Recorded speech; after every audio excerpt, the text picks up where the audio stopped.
I still need you."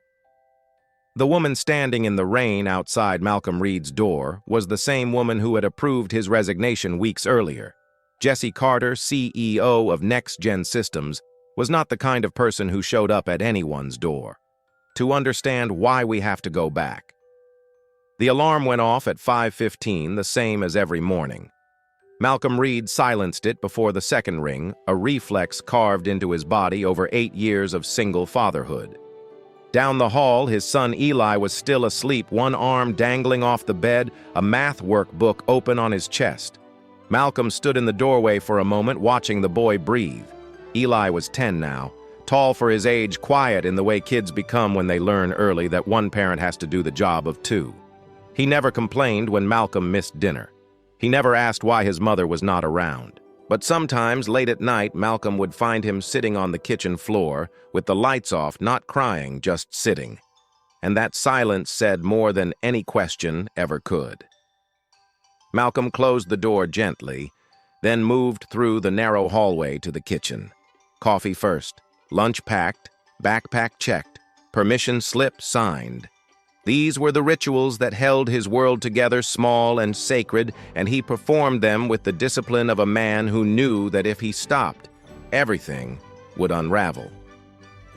By 6:30, he was dressed navy suit, clean-shaved leather bag over one shoulder, and Eli was at the kitchen table eating cereal. "You got practice today?" Malcolm asked. "Coach moved it to Thursday." "I'll be there Thursday then." Eli looked up. "You said that last Thursday, too." The words landed somewhere between Malcolm's ribs. He wanted to say something, an explanation, an apology, a promise he could actually keep, but the phone on the counter was already buzzing. 3 emails, a calendar invite, a message from his deputy board once the integration timeline moved up, again. "I'll be there," Malcolm said. He kissed the top of his son's head and walked out the door. The commute from the south side to NextGen Systems' downtown headquarters took 47 minutes on a good day. Malcolm used the time to review project documents on his tablet, flipping through migration plans and system architecture diagrams with the kind of focus that had made him the youngest department head in the company's history. At 36, he led a team of 12 engineers tasked with building the backbone of every major product NextGen had launched in the past 3 years. He was good at his job. Everyone said so. What no one said, because no one knew, was how much it cost him. The engagement had ended 4 months ago. Danielle had been patient for 3 years, then less patient, then gone. She did not leave because she stopped loving him.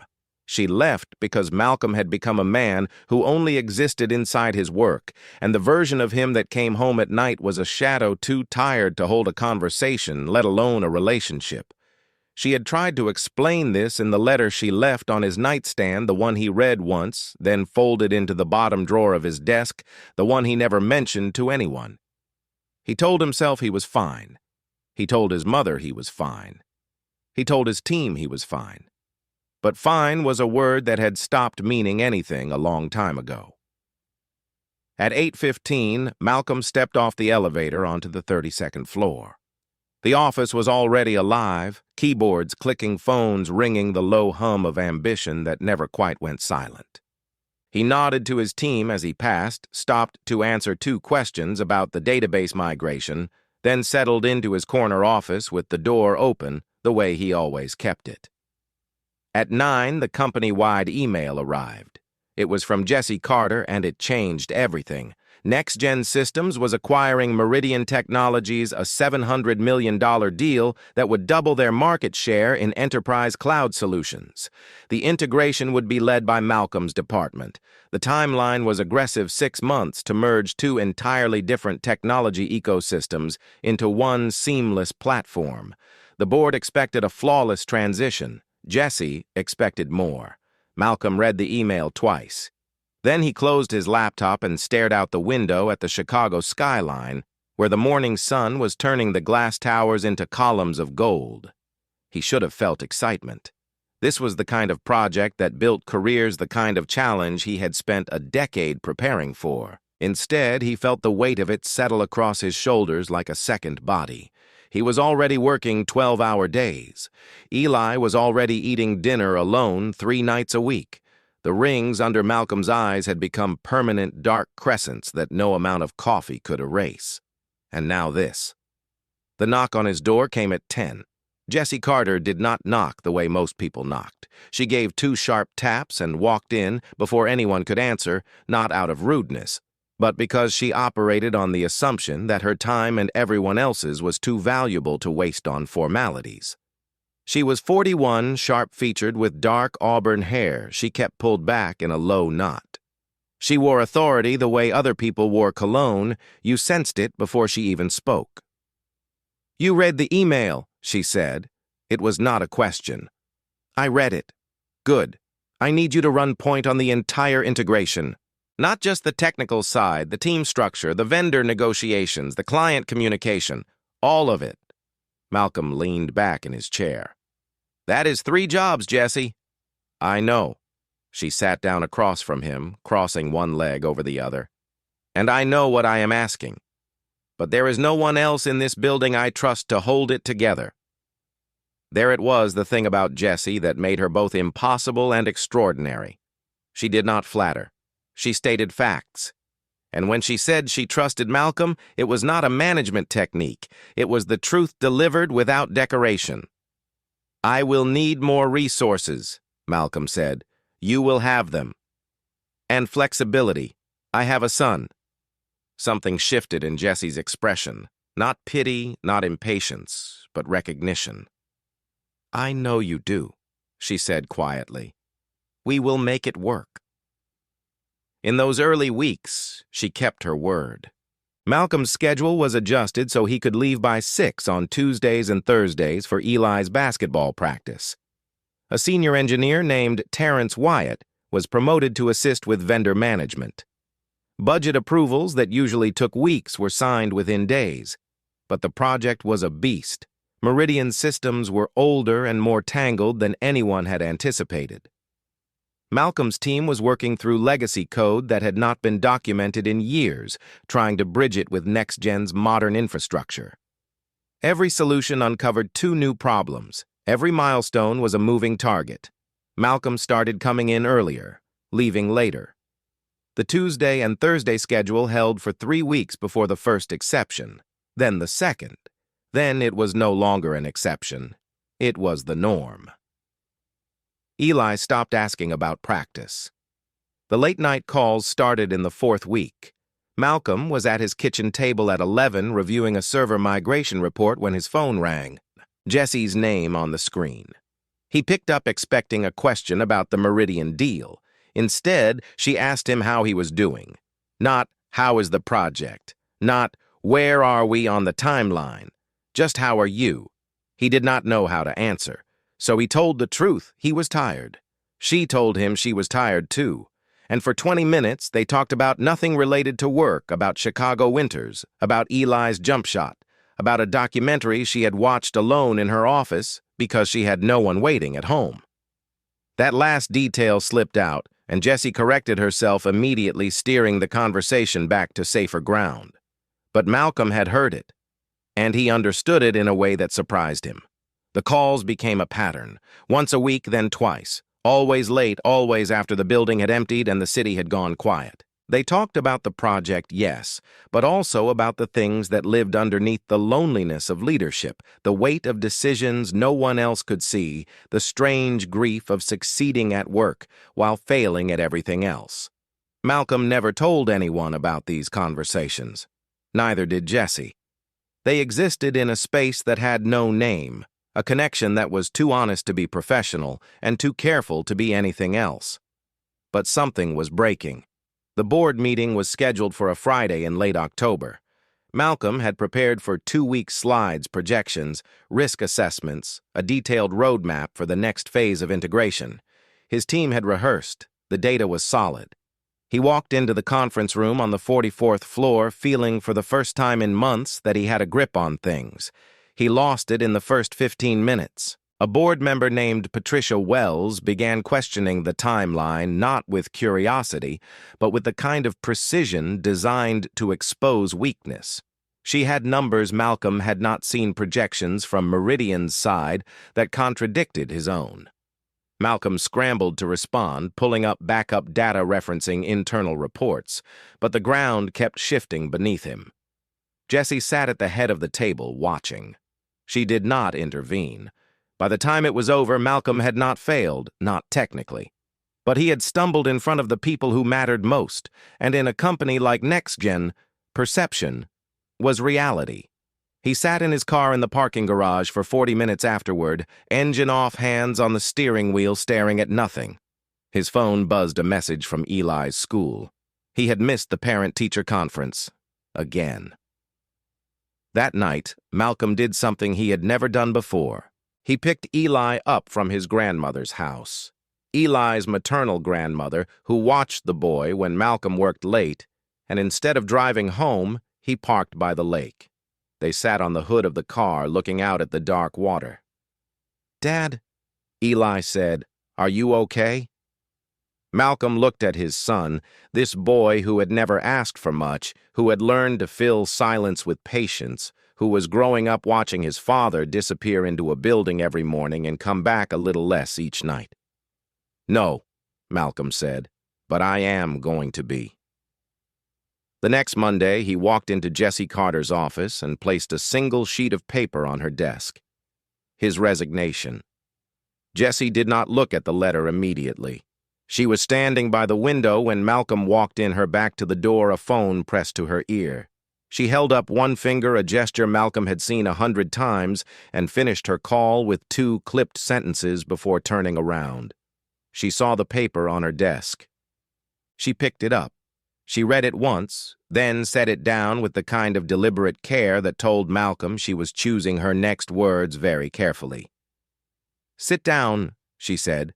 "I would rather not." "Malcolm." Her voice was steady, but there was something underneath it, something he had only heard during those late-night calls when the building was empty and neither of them was performing. "Sit down, please." He sat. Jessie moved to the chair across from him, not behind her desk, not in the position of authority she usually occupied. She sat the way she had that first morning when she asked him to lead the integration as an equal face-to-face. "Tell me what you need," she said. "I will reduce your project load by 40%. I will bring in 2 more senior leads from the Atlanta office. I will restructure the reporting chain so you are not carrying every decision on your back." Malcolm listened. Every word she said was reasonable. Every solution she offered was real. He could see it, the version of his life where he stayed, where the hours got lighter, where someone else handled the vendor calls and the board presentations and the late-night system failures. It was possible. Jessie had the power to make it happen, and he believed she would. But that was not the point. "It is not about the workload," Malcolm said. Jessie's jaw tightened. "Then what is it about?" "It is about what I have been trading away to be here. Every day, every year. It is not one project, Jessie. It is the accumulation. My son does not ask me to come to his games anymore. He stopped asking because he learned that asking leads to disappointment. That is not something you fix with a restructured reporting chain." She did not argue. She did not try to reframe it or offer another solution. She just looked at him, and for a moment, Malcolm saw something behind her composure, not anger, not frustration, but a kind of grief he did not expect. "When is your last day?" she asked. 2 weeks from Friday." Jessie nodded, once, then stood and walked back to the window. "I will process it today," she said, her voice returning to the tone Malcolm recognized from all-hands meetings and quarterly reviews. "We will need a transition plan for the Meridian integration. I will have Terrence Wyatt step into an interim role. I will have everything documented by end of week. Thank you, Malcolm." He stood. There was something else in the room. A sentence neither of them was saying, a door neither of them was opening. Malcolm felt it the way you feel a change in air pressure before a storm, unmistakable, invisible. He walked out. The 2 weeks that followed were the quietest of Malcolm's career at NextGen. He had expected friction pushback from the board questions from his team, maybe even a counteroffer routed through HR.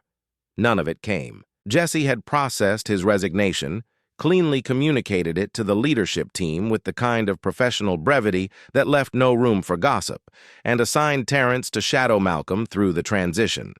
Terrence was a good engineer, methodical, calm, the kind of person who could hold a room without raising his voice.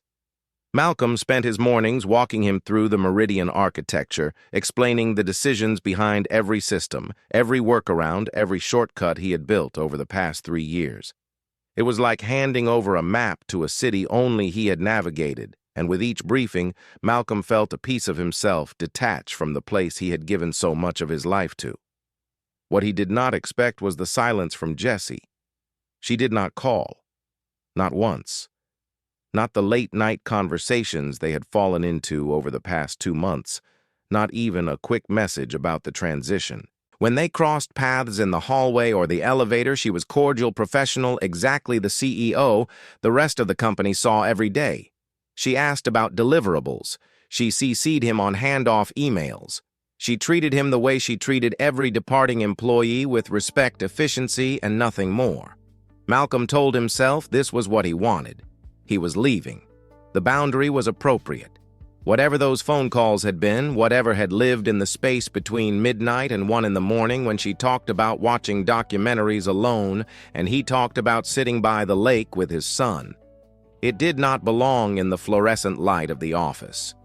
But every evening when he checked his phone before bed, the absence was louder than any notification. On his second-to-last day, Malcolm was packing his office when Terrence knocked on the open door. "You got a minute?" Terrence asked. "For you always." Terrence stepped inside and leaned against the bookshelf, arms folded. "I just want to say I know this was not an easy call, and I know it is none of my business.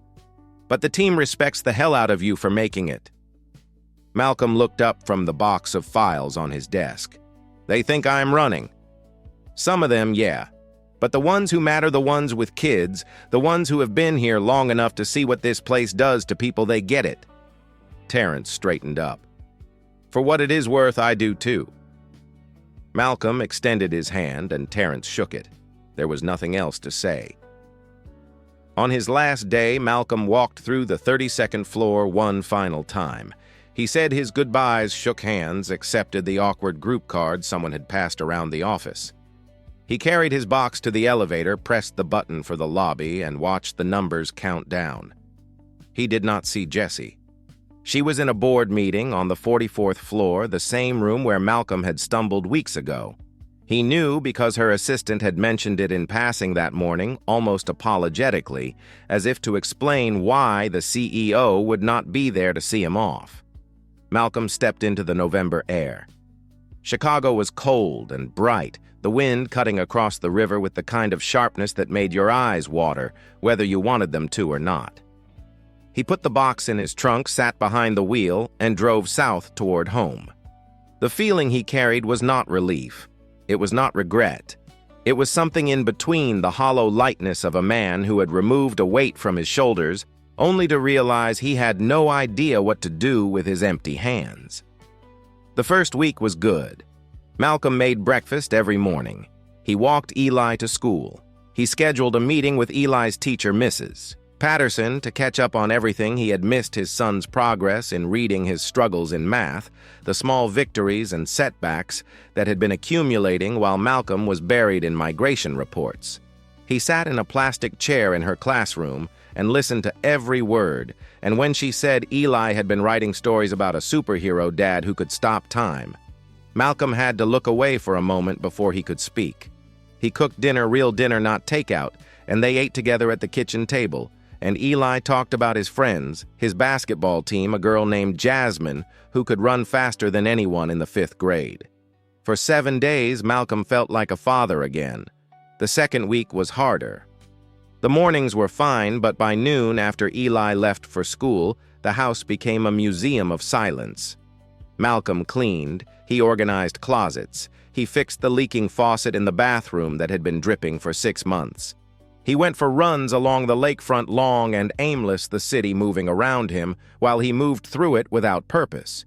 He applied for 3 jobs, then closed his laptop without submitting any of them. He did not know what he wanted. The only thing he knew was what he did not want: the version of himself that came home too late to say goodnight, the version that checked emails during his son's games, the version that mistook exhaustion for dedication. But without that version, who was he? The question followed him through every quiet afternoon, every empty evening after Eli went to bed. Malcolm sat on the couch in the dark and realized that leaving NextGen had solved only half the equation. He had removed the thing that was destroying him, but he had not replaced it with anything. The space where his career had been was just space, open, undefined, and frightening in its vastness. One night in his 3rd week away from NextGen, Malcolm was putting Eli to bed when the boy looked up at him with an expression that was too old for a 10-year-old. "Dad, are you bored?" Malcolm almost laughed. "What makes you say that? You keep cleaning the same stuff? And you stare at your phone a lot." Malcolm sat on the edge of the bed. "I am figuring some things out. That is all." "Is it about work?" "It is about everything." Eli pulled the blanket up to his chin. "I like having you here," he said. "But I do not want you to be sad about it." After he closed Eli's door, Malcolm stood in the hallway with his back against the wall. His son, this 10-year-old boy who had spent years learning to read his father's moods the way other kids read comic books, had just told him the truth. No one else would say being present was not the same as being whole. Malcolm had left NextGen to stop running from his life. But now, standing in the silence of his own house, he wondered if he had simply run in a different direction. The rain started around 9 on a Thursday night, nearly 4 weeks after Malcolm's last day at NextGen.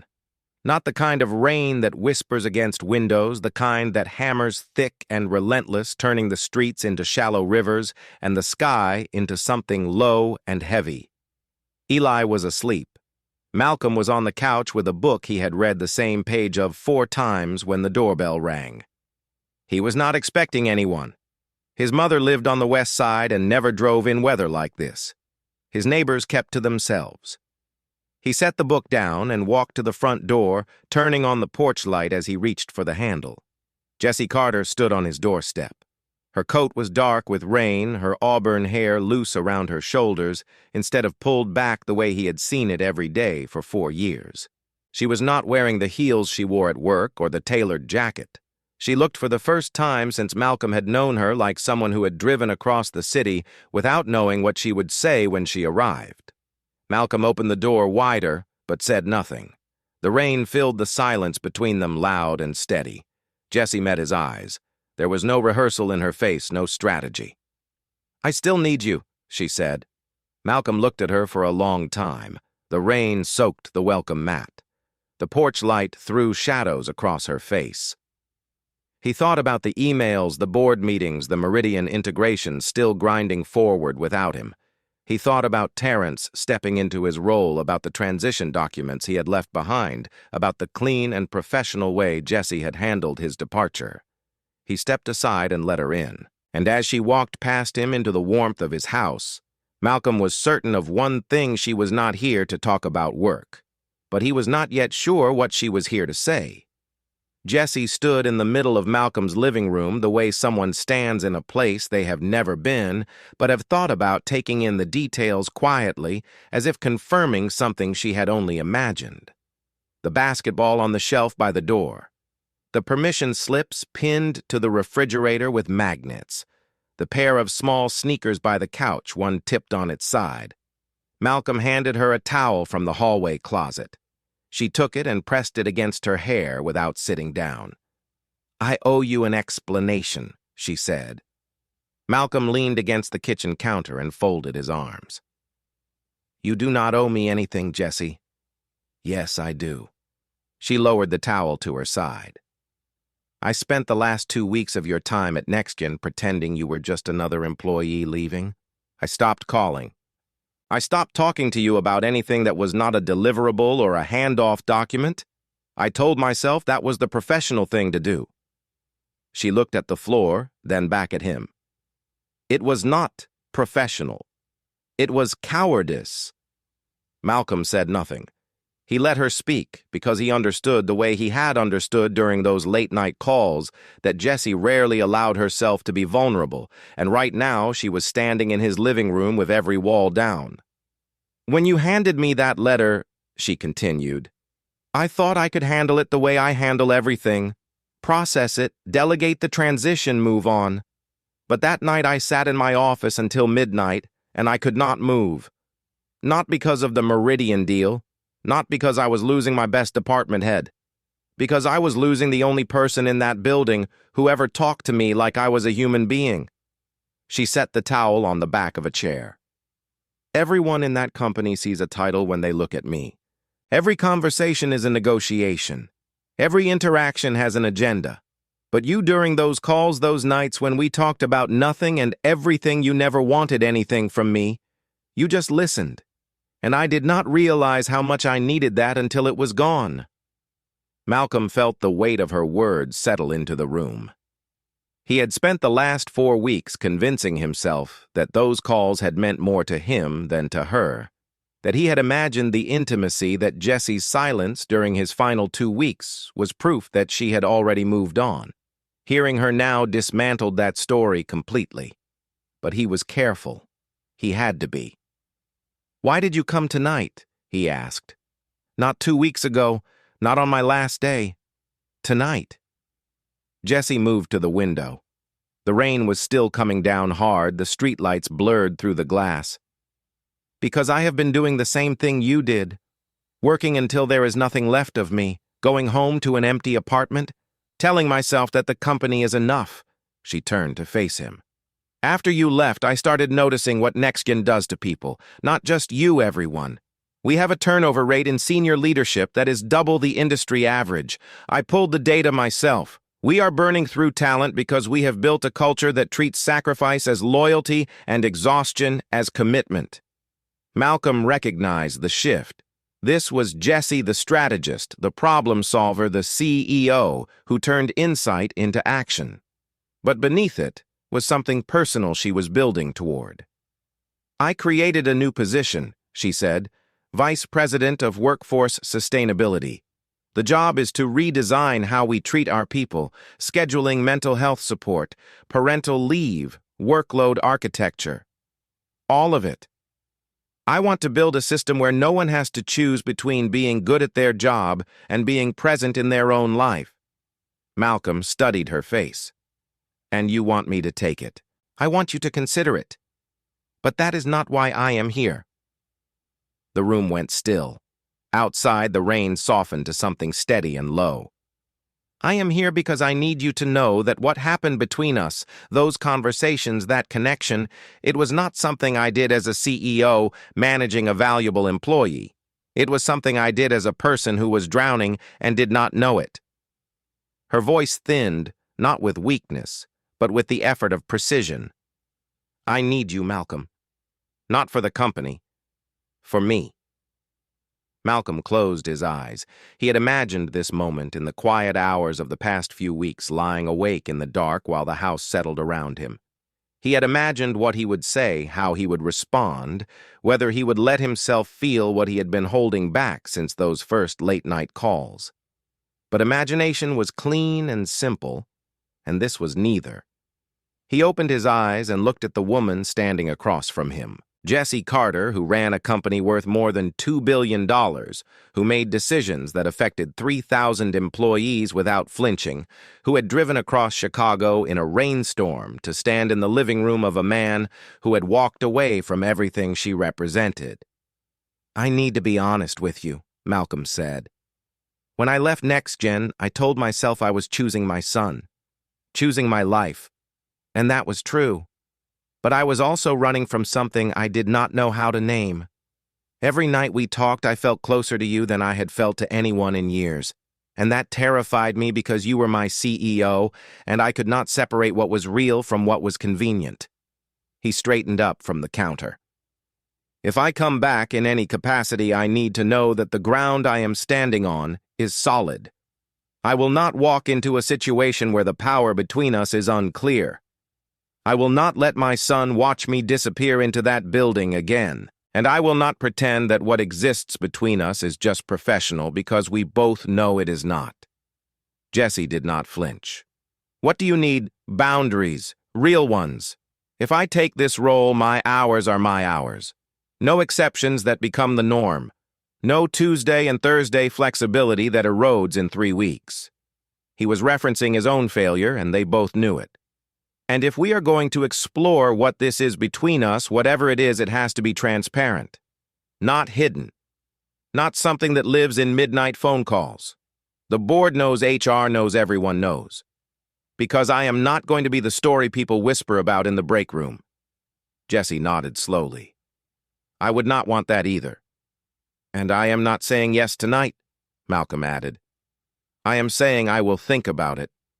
Because the last time I made a major decision without thinking, I ended up in your office at 9 in the morning dropping a resignation letter on your desk. Something close to a smile crossed Jesse's face, the first one Malcolm had seen from her all evening. It was small, unguarded, and it changed the geometry of the room. Take whatever time you need, she said. She picked up the towel, folded it neatly, and set it on the counter. Then she walked to the door. Malcolm followed, and as she stepped onto the porch, the rain now lighter but still persistent, she turned back. For what it is worth, she said, you are the reason I pulled that turnover data. You are the reason that position exists. Not because I wanted to lure you back, but because watching you leave made me realize I was running a company that destroys the people it claims to value. I do not want to be that person anymore. Malcolm held the door open. That is worth a lot. She walked to her car. He watched until the taillights disappeared around the corner, then closed the door and stood in the quiet of his house. The rain tapped against the windows. Down the hall, Eli slept undisturbed. Malcolm did not sleep that night. He sat at the kitchen table, the same table where he had packed lunches and reviewed migration reports and eaten cereal across from his son, and he thought about every choice that had led him here. The years of sacrifice. The engagement that collapsed under the weight of his absence. The job that gave him purpose while stealing everything else. The woman who had just stood in his living room and said the words he had been afraid to hear. He called Jesse 5 days later. He accepted the role Vice President of Workforce Sustainability at NextGen Systems on his terms. Reduced hours, a team of his own, a mandate from the board, which Jesse had already secured, to fundamentally redesign how the company treated its people. Malcolm's first initiative was a flexible scheduling program for parents and caregivers built on the simple principle that no employee should have to choose between their career and their child's basketball game. The relationship between them was disclosed to the board within the first month. It was not a scandal. It was not a secret. It was two people who had chosen transparency over comfort, and while not everyone understood it, no one could question its honesty.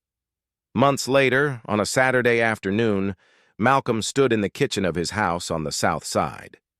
Eli was at the table doing homework, a pencil behind his ear, his math workbook open to a page he was actually finishing. The faucet Malcolm had fixed during those aimless weeks no longer dripped. The refrigerator still had permission slips pinned to it, but next to them now was a photo Malcolm and Jesse at the company's annual gala, standing side by side not as CEO and employee, but as two people who had found each other by first finding themselves. Jesse came through the front door, carrying groceries, her hair down, no heels, no tailored jacket. Eli looked up and said, "Did you get the orange juice?" She held up the carton, and he nodded with the quiet satisfaction of a boy whose world had become finally predictable. Malcolm watched them from the counter. He thought about the man he had been a year ago, exhausted, breaking, convinced that success and happiness were opposite ends of a scale that only tipped one way. He thought about the letter on Jesse's desk, the silence of his last 2 weeks, the rain on a Thursday night. Sometimes the person who says, "I still need you," is not asking you to come back to what broke you. They are asking you to build something new together. But that only works when you have already decided that you will never lose yourself again. Malcolm had decided, and for the first time in a very long time, he was home. You know, Malcolm almost did not open that door. He almost let the rain answer for him. And honestly, most people would have. Because when you have finally found peace, the last thing you want is someone pulling you back toward the place that broke you. But here is what I keep thinking about. Jessie did not send an email. She did not schedule a meeting through HR. She drove across Chicago in a rainstorm and stood on his porch with nothing but the truth. That takes a kind of courage most people never find.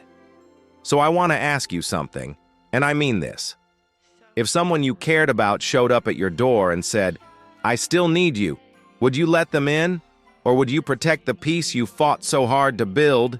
There is no wrong answer. Drop it in the comments because I genuinely want to know where you stand on this. And if this story hit you the way it hit me, if you have ever been Malcolm standing in that doorway, trying to figure out whether going back means losing yourself again, hit that subscribe button. We tell stories like this every week. Stories about real choices, real people. The kind of moments that change everything. I will see you in the next one.